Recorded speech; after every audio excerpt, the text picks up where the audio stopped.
Hi friends, welcome back to Priya's puppy kitten channel. மழையில் நனைஞ்சிட்டு அப்படியே ஸ்கூல்ல இருந்து வீட்டுக்கு வந்துட்டு இருந்தோம். வர வழியில் ஒரு இடத்துல ஒரே டிராஃபிக்காக இருந்தது.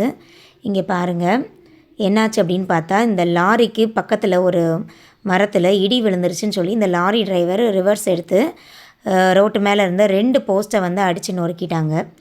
இப்போ பார்த்திங்கன்னா ஒரு போஸ்ட்டு அப்படியே வளைஞ்சு பள்ளத்தில் விழுந்து கிடக்கு, இன்னொரு போஸ்ட்டு வளைஞ்சு நொறுங்கி போய் ரோட்டில் விழுந்துருக்கு.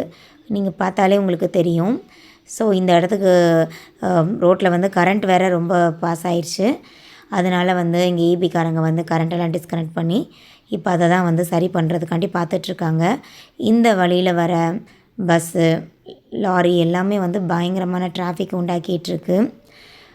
வீட்டை விட்டு வெளியே வந்தாலே இங்கே பாருங்கள் எவ்வளோ பிரச்சனைகள் இருக்குது. காற்று மழை நேரத்தில் அதுக்கு தான் சொல்கிறேன். கண்டிப்பாக எல்லாருமே முக்கியமான வேலையை தவிர வெளியில் எங்கேயும் போகாமல் வீட்லேயே சேஃபாக இருங்க. தினந்தோறும் பேப்பரில் பார்க்குறோம், நிலநடுக்கம், புயல், மழை எல்லாம் பயங்கரமாக வந்துட்டுருக்கு. ஸோ எல்லோரும் வீட்டில் சேஃபாக இருங்க. இந்த வீடியோ பிடிச்சிருந்தா லைக் பண்ணுங்கள், ஷேர் பண்ணுங்கள், மறக்காமல் இந்த சேனலை சப்ஸ்கிரைப் பண்ணுங்கள். இன்னொரு வீடியோவில் பார்க்கலாம். பாய்.